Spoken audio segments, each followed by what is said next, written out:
We are going to study the stereochemistry of substitution reaction.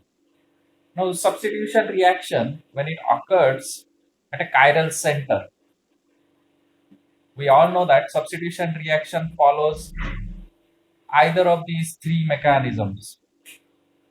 If the substitution reaction at chiral center follows SN2 mechanism, the product formed with inversion of configuration.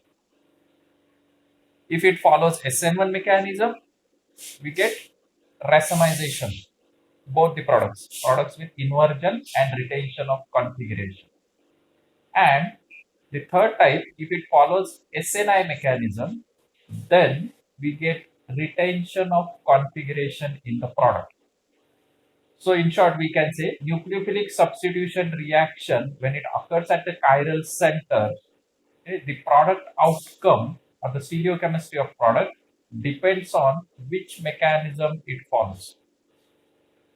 So these are the three mechanisms. Out of these three mechanisms, for your syllabus, we are going to discuss last one, SNI mechanism or stereochemistry involved in the SNI mechanism. So first, what is SNI mechanism? It is substitution nucleophilic intramolecular reaction, and the mechanism follows that. Okay. Reaction of a chiral alcohol with thionyl chlorides yields alkyl chloride with retention of configuration. This is a typical example of SNI mechanism. The reaction in general can be represented like this. This is the starting material, or we can say chiral alcohol. This is the chiral center where the carbon is attached to four different groups or atoms. It reacts with thionyl chloride and gives alkyl chloride as a product. This alkyl chloride forms retain the configuration of your reactant. So this is a retention of configuration with SNI mechanism. Sulfur dioxide and HCl are the byproduct in the reaction. Now we are going to discuss the mechanism in detail. This reaction follows a stepwise mechanism that can be represented in the following manner. To understand this mechanism, consider an alcohol. Okay, a particular example, a chiral alcohol which reacts with thionyl chloride gives me the alkyl chloride with retention of configuration. So in the first step, the alcohol reacts with thionyl chloride. Okay, as you can see the movement of the arrow, the lone pair on oxygen attacks on the electrophilic sulfur. Okay, the chlorine departs and an alkyl chlorosulfide is formed as an intermediate. In the first step, alcohol adds to thionyl chloride. With the loss of hydrochloric acid or HCl, we get alkyl chlorosulfide. This is an intermediate in the reaction. It can be separated, purified also. Okay. In the next step, the alkyl chlorosulfide collapse. Okay.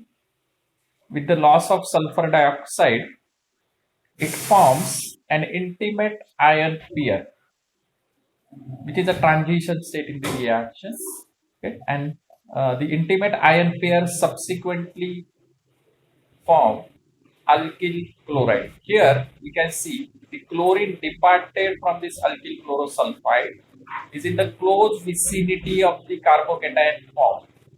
Okay, and more importantly, it is from the same side, okay, from which this sulfur oxide or sulfur dioxide is removed. So this chlorine get attached or this intimate ion pair forms the alkyl chloride as a product. So here important point to notice is that the first step there is no actual breaking of the bond with this chiral carbon. Okay, all the four bonds attached to the chiral carbons remain intact. Okay, then after the alkyl chlorosulfide, it undergo loss of sulfur dioxide to give intimate ion pair. Here, the bond breaks between carbon and oxygen. Okay, and then this intimate ion pair collapse to give alkyl chloride. So the product form retains the configuration of the reactor. This is a reaction where an alcohol reacts with thionyl chloride, gives alkyl chloride as a product with retention of configuration. Next, we are going to study stereochemistry of elimination reaction. We all know that elimination reaction follows three different mechanisms: E2 mechanism, E1 mechanism, and E1CB mechanism. E2 mechanism is elimination bimolecular reaction. E1 is elimination unimolecular reaction, and E1CB is elimination unimolecular through carbanion formation. These three mechanisms we already have studied. Today, we are going to discuss stereochemistry of E2 elimination reaction. For this, we are going to study a particular example. Okay. E2 elimination, which we are going to study for base-induced dehydrohalogenation reaction. Dehydrohalogenation involves beta elimination of hydrogen halide that gives an alkene as a product. For example, if we take 1-bromo-1,2-diphenyl propane in alcoholic KOH, when I heat it, it gives 1,2-diphenyl propene as a product. This reaction follows E2 mechanism. Now we are going to discuss the stereochemistry of this reaction. Here I purposely write this phenyl as a wavy bond. We don't know the position of this phenyl. If this phenyl is on the same plane with respect to this, then we'll get a cis alkene, or we'll get a trans alkene if it is present in the opposite plane. So there are two possibilities. The product may be a cis alkene or a trans alkene. Here, an important thing to notice is this 1-bromo-1,2-diphenyl propane, the starting material, is also exists in two stereoisomeric form. Which are those? We'll see one by one. So in the stereochemistry of E2 elimination, first we need to understand when the reaction follows elimination, for the beta elimination, the starting compound can adopt two conformation, okay, where the hydrogen and the bromine are in proper orientation to form pi bond between two carbons. The two conformations can be represented like this: anti-periplanar and syn-periplanar. Okay. When I say anti-periplanar or syn-periplanar, that is obviously with respect to the phenyl. The first conformation, these two phenyl groups are anti with respect to each other, whereas in the second conformation, the phenyl groups are syn with respect to each other. These two conformations are having proper orientation of these hydrogen and bromine so that the p orbitals can overlap between two carbons and form a double bond or pi bond. Out of these two conformation, it is important to notice The anti-periplanar conformation is in the staggered form where the bulky phenyl groups are maximum distance apart from each other. So it is more stable as compared to the syn periplanar conformation where the bulky phenyl groups are closer to each other. So out of these two, a reaction when follows E2 elimination, it always preferred anti-periplanar conformation. Now we are going to discuss the stereochemistry of E2 elimination with 1,2-diphenyl propane. Okay. So the first step we need to understand the base induced dehydrohalogenation is a distereospecific reaction. It means a particular distereomer of reactant yields specific distereomer of the product. If I take erythroisomer of reactant of 1-bromo 1,2-diphenyl propane, it gives specifically cis alkene as a product. The erythro form of 1-bromo 1,2-diphenyl propane in a Fischer projection can be represented in this Sawhorse manner.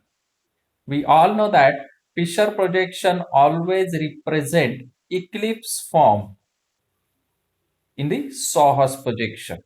Okay. Now we need to orient these hydrogen and bromine in anti-periplanar manner.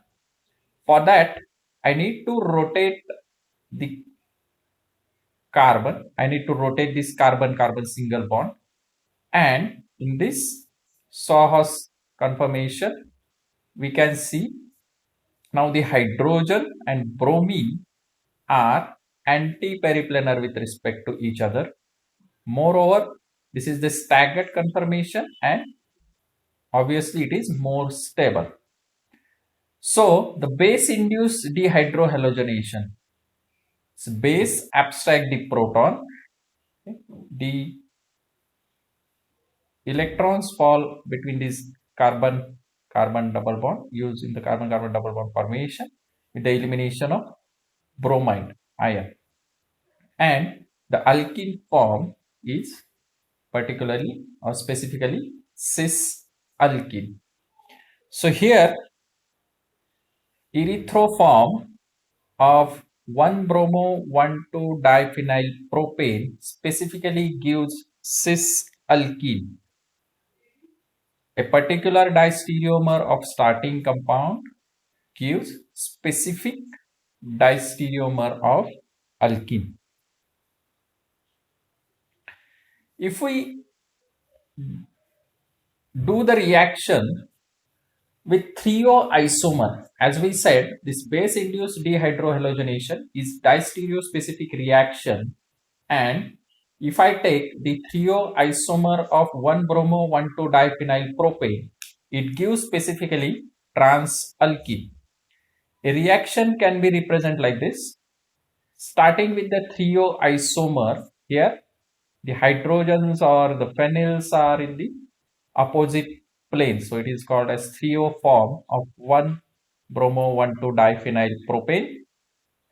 The Fischer projection is equivalent to this eclipse form in the Sawhorse projection, okay, which we can convert into a staggered form by rotation about this carbon-carbon single bond, which subsequently undergo dehydrohalogenation reaction and gives trans alkene as a product. So here trio form of starting compound gives specifically trans alkene as a product. So we said base induced dehydrohalogenation reaction is an example of distereospecific reaction. A particular distereomer of reactant gives specific distereomer of the product.